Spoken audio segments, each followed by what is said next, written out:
Nagtry lang akong maglagay ng wallpaper, guys. Kung legit ba talagang nadikit siya sa may semento.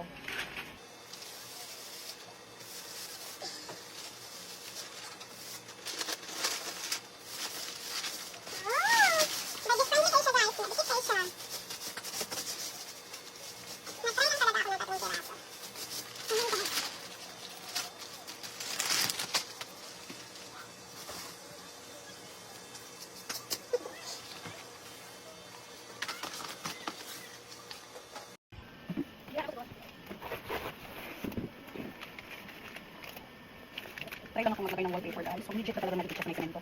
Kasi hindi ko pa.